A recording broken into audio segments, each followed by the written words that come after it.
चलते चलते कभी अलविदा ना कहना, कभी अलविदा ना कहना। भारतीय सिनेमा संगीत के गोल्डन मैन बप्पी लाहिरी का बुधवार 16 फरवरी को मुंबई के क्रिटिक केयर अस्पताल में निधन हो गया।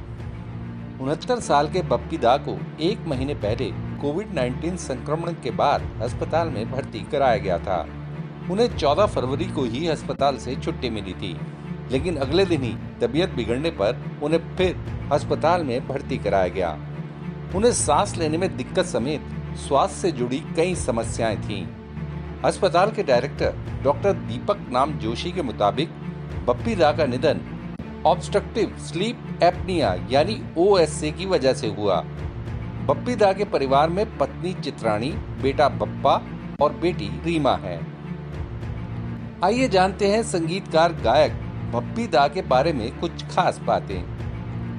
27 नवंबर 1952 को जलपाईगुड़ी में जन्मे बप्पी दा का असली नाम आलोकेश लाहिरी था। गोल्ड पहनने के शौकीन बप्पी दा फिजी आइलैंड में एक कंसर्ट के बाद होटल में रात को डिनर की तैयारी कर रहे थे तो रिसेप्शन से उनके पास एक फोन आया और कहा गया कि कोई आपकी फैन आपसे मिलना चाहती है। वो महिला एक बैग साथ लेकर आई थी। जब महिला ने बप्पी दा से कहा कि मैं जानती हूँ आप गोल्ड मैन हैं, आपने कंसर्ट में जो गाना गाया याद आ रहा है तेरा प्यार, मेरे दिल को छू गया। मैं वहाँ कंसर्ट में आपको कुछ नहीं दे सकी, ये मैं अपना सारा सोना आपको देना चाहती हूँ। तब बप्पी दा हैरानी में कुछ नहीं बोल पाए, लेकिन उनके पिता अपरेश लाहिरी भी उस वक्त उनके साथ थे। उन्होंने महिला से कहा कि इतना सोना तो ये गले में पहनता है। सोने की 7 चेन गले में पहनने वाले बप्पी दा ने यह किस्सा सुनाया तो उनके चेहरे पर मुस्कान थी। बताया जाता है कि दिवंगत अभिनेता राजकुमार जब पहली बार बप्पी लाहिरी से मिले तो उन्होंने इतना सोना पहने देख बप्पी दा से पूछा था, जानी और तो सब ठीक, तुम्हारा मंगलसूत्र कहाँ है? बप्पी दा बताते थे कि फिल्म इंडस्ट्री ने उनके संगीत को 1975 में रिलीज फिल्म जख्मी से पहली बार पहचाना था। तब उनकी मां बंसारी ने उन्हें एक गोल्ड नेकलेस दिया था। 1977 में बप्पी दा की चित्राणी से शादी हुई, तब पत्नी ने भी उन्हें 2 लॉकेट दिए। एक पर बप्पी का बी अंकित था और दूसरे पर भगवान गणपति। 1996 में pop king Michael Jackson Bharat आए तो उन्होंने बप्पी लाहिरी के गले में गणेश का लॉकेट देखकर कहा था कि ये बहुत खूबसूरत है। उस वक्त एक बार तो बप्पी दा ने वो लॉकेट माइकल जैक्सन को भेंट करने की सोची, पर फिर वो ये सोचकर रुक गए कि माइकल के पास तो सब कुछ पहले से ही है और ये मेरा लक्की लॉकेट है जिसने मुझे इतना कुछ दिया। बप्पी दा का संगीत कितना पॉपुलर हुआ इसका सबूत है 100 से ज्यादा फ्रेम डिस्क उनके जुहू स्थित बंगले के लिविंग रूम की हर दीवार पर सजी हैं।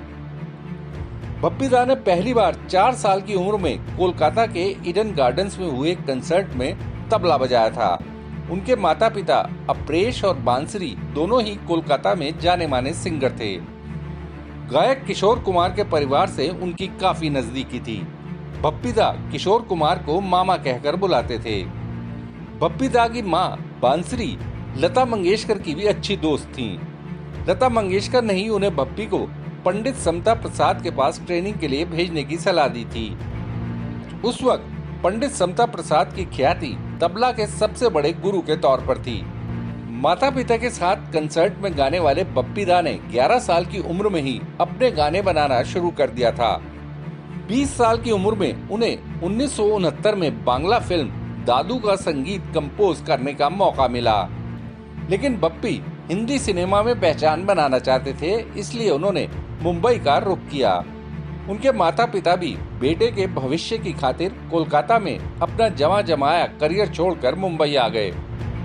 मुंबई आने पर किशोर कुमार ने बप्पी दा की मदद की। मुंबई में बप्पी दा को 1973 में पहली बार सोमू मुखर्जी की फिल्म नन्ना शिकारी में संगीत देने का मौका मिला। निर्माता निर्देशक ताहिर हुसैन ने बप्पी दा के टैलेंट को पहचाना और फिल्म जख्मी में बड़ा ब्रेक दिया। इस फिल्म के सारे गाने सुपरहिट साबित हुए।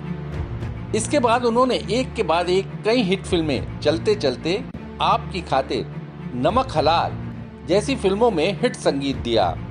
1982 में रिलीज डिस्को डांसर ने बप्पी दा के करियर को नई ऊंचाई दी।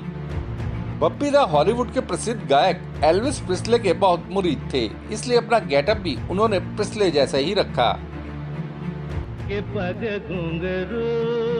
बप्पी दा ने 1982 में फिल्म नमक हलाल के लिए राग दरबारी पर आधारित पग घुंघरू बांध मीरा नाची थी किशोर कुमार से गवाया तो किशोर दा ने उनसे कहा था, क्या 4 गाने के बराबर एक गाना लेकर आया, क्या नहीं है इस गाने में। बप्पी दा ने 2014 में बंगाल में श्री रामपुर लोकसभा सीट से बीजेपी की टिकट पर चुनाव भी लड़ा था, लेकिन टीएमसी के कल्याण बनर्जी के सामने उन्हें हार का मुंह देखना पड़ा था। Bureau report, Deshnama. आपको ये वीडियो कैसा लगा, या अगर आपके दिमाग में कोई सवाल है तो कमेंट बॉक्स में जरूर बताइएगा। वीडियो पसंद आया तो लाइक शेयर करना ना भूलिएगा। आपने देशनामा को सब्सक्राइब और नोटिफिकेशन के लिए घंटी वाला बटन दबा ही दिया होगा। फिर मुलाकात होगी आपसे, तब तक के लिए नमस्कार।